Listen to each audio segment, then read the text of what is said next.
நான் உங்கள் எஸ்எஸ்ஆர் ராஜசேகர் பேசுகிறேன். இன்றைக்கி என்னென்னு பார்த்தீங்கன்னா வீடியோன்னு பார்த்தீங்கன்னா நம்ம பில்டிங்கில் வந்து நிலவாசக்கல் வைக்கிறது தான் அந்த விழா தான். இந்த நிலவாசக்கல் நம்ம எப்படி வைக்கிறோன்றது தான் வந்து ஒரு வீடியோ தான் உங்களுக்கு அப்டேட் பண்ணுறேன். சில நண்பர்களுக்கு வந்து இந்த நிலவாசக்கல் எப்படி வைக்கிறதுன்றது ஒரு குழப்பத்தில் இருப்பாங்க. அதை நம்ம எப்படி வைக்கிறோன்றது தான் இந்த நிலவாசக்கல். இதில் பார்த்தீங்கன்னா 2 வாசக்கல் வச்சுருப்போம், வீடியோவில் இருக்கும். அதாவது பின்னாடி தோட்டத்து வாசப்படின்னு சொல்லுவாங்க அது.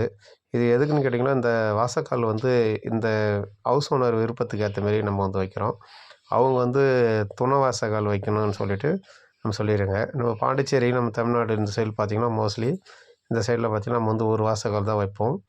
அதனால் அவங்க வந்து கிளைண்ட் வந்து இந்த சைடு மயிலாடுதுறை பக்கம். அதனால் வந்து அவங்க வந்து அதை கேட்டதுனால நம்ம வந்து துணை வாசக்காலும் சேர்த்து நம்ம வந்து வச்சு கொடுத்துருக்கோம்.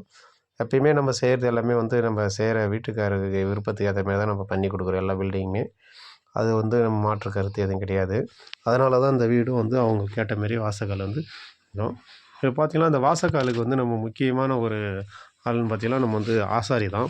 ஆசாரிங்க தான் வந்து இந்த வாசக்காலை படையல் பண்ணணும். அவங்க அந்த படையல் பண்ணி அதுக்கு பூஜை பண்ணி நம்ம கையில் கொடுப்பாங்க. நம்ம அந்த கையில் கொடுத்தோடனே தான் நம்ம அதுக்கு அடுத்த மாரி தான் நம்ம வந்து வாசக்காலை படைக்கணும். அதான் வந்து ஒரு கரெக்டான ஒரு சம்பிரதாய முறை.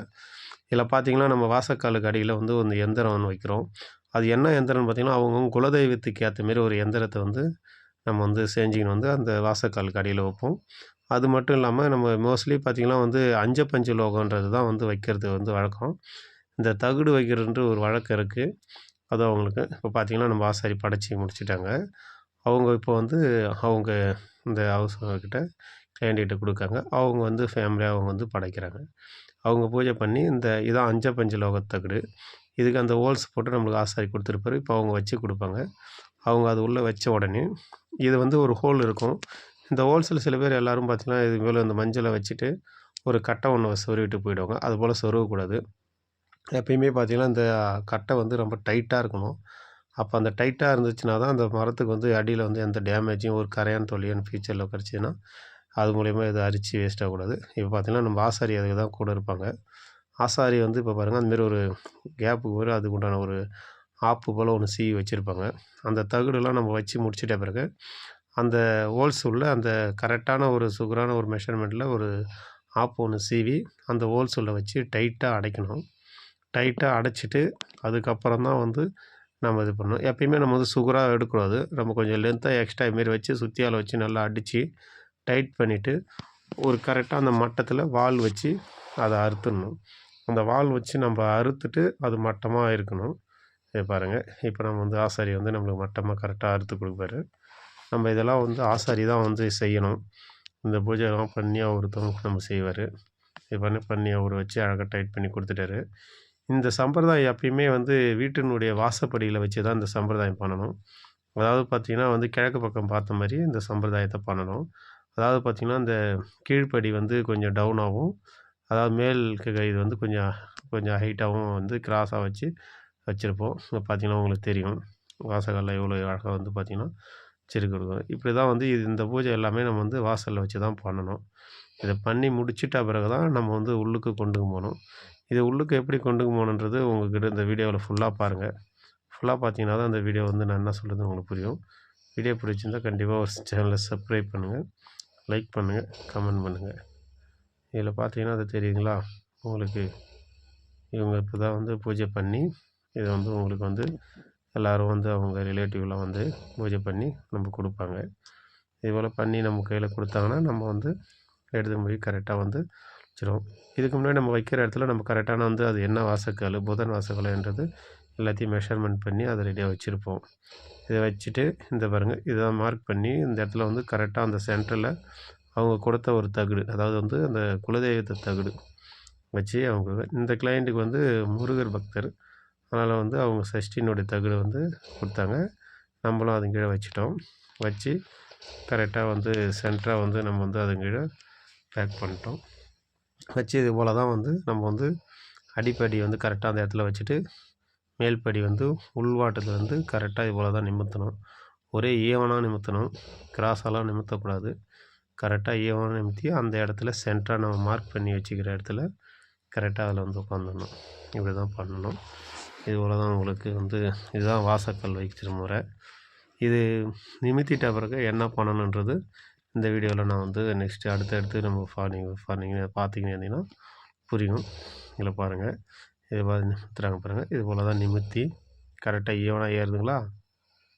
அது ஏந்துக்கிறதே வந்து ஒரு மெய் சிலிர்க்க வச்சு இனிமேல் நம்மளுக்கு இருக்கும் உடம்பு. அதுபோல் கரெக்டாக ஈவன் பார்த்துட்டோம். ஈவன் பார்த்துட்டு அடுத்தது வந்து பார்த்திங்கன்னா இதில் வந்து கரெக்டாக வந்து அது சாயாத அளவுக்கு நம்ம வந்து 2 கழி வச்சு கட்டணும்.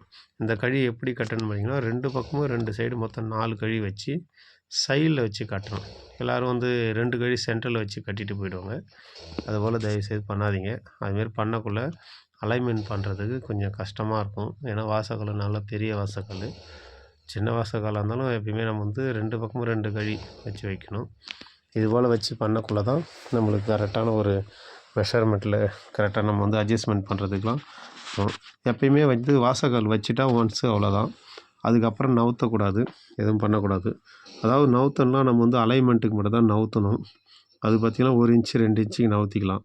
வாசக்காலை தூக்கி வைக்கக்கூடாது. வச்ச இடத்த விட்டு என்றைக்கு தயவுசெய்து வைக்கக்கூடாது. இது பார்த்திங்கன்னா இதுமாரி தான் கழி வச்சு நம்ம வந்து கட்டணும். இதுபோல் வந்து சைடில் வச்சு கட்டுறோம்.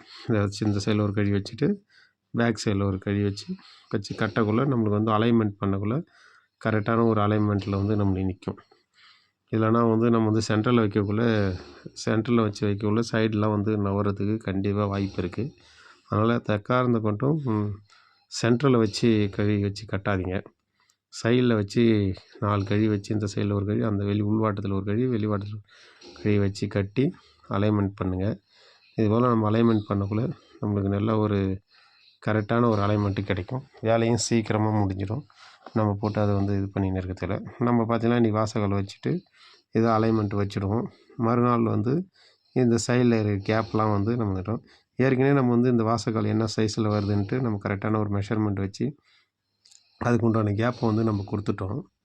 அதை கொடுத்தனால தான் கரெக்டாக நம்மளுக்கு இருக்குது. இப்போ 2த்துலேயும் பார்த்திங்கன்னா கேப்பு பார்த்திங்கன்னா மொத்தமே 1 அடி தான் டிஃப்ரெண்ட் கேப்பு கொடுத்தோம். பக்கத்துக்கு வந்து ஒரு 1/2 அடி வரமாரி திரும்பி ஜஸ்ட் ஒரு ஜாயின் பண்ணுற மாரி. இப்போ இந்த கேப்பில் கூட நம்ம வந்து ரெட் ஷேப் பிளாக் யூஸ் பண்ணுறது கிடையாது. இதுக்கும் காங்கிரீட் மிக்சிங் பண்ணி தான் அந்த கேப்பில் வந்து சைடில் பலகை வச்சு டைட் பண்ணுறோம். ஏன்னா வந்து நம்ம இந்த ஷேர்வால் மெத்தடே முக்கியம் வந்து இந்த கரையான் தொல்லையிலேருந்து தப்பிக்கிறது தான் இந்த நம்ம வச்சுருக்கோம். திரும்பி இந்த கேப்பில் நம்ம மரத்து பக்கத்தில் நம்ம வந்து ரெட் ஷேப் பிளாக் வச்சா அதுமாரி பிரச்சனை வருன்றது தான் இந்த சைடு கேப்பெல்லாம் நம்ம கரெக்டாக வந்து ஒரு முக்கியமான ஒரு இதுக்கோசம் வச்சுருக்கோம். மேலே இருக்கிற கேப்லேயும் நம்ம அதுபோல் சைடில் பலகை வச்சு ஜல்லி போட்டு முட்டிடுவோம். உங்களுக்கு வீடியோ பிடிச்சிருக்குன்னு நினைக்கிறேன். வீடியோ பிடிச்சிருக்குன்னு சேனலை ஃபாலோ பண்ணுங்கள். இதுபோல் நம்ம எஸ்எஸ்ஆர் தமிழ் பில்டர் யூடியூப் சேனலில் நீங்கள் வந்து சப்ஸ்கிரைப் பண்ணி ஃபாலோ பண்ணிங்கன்னா பில்டிங் சம்மந்தமான அனைத்து வீடியோ இருக்கும். சேனல் வாசக்கல் உங்களுக்கு நெக்ஸ்ட் வீடியோவில் பார்ப்போம். பாய் சி.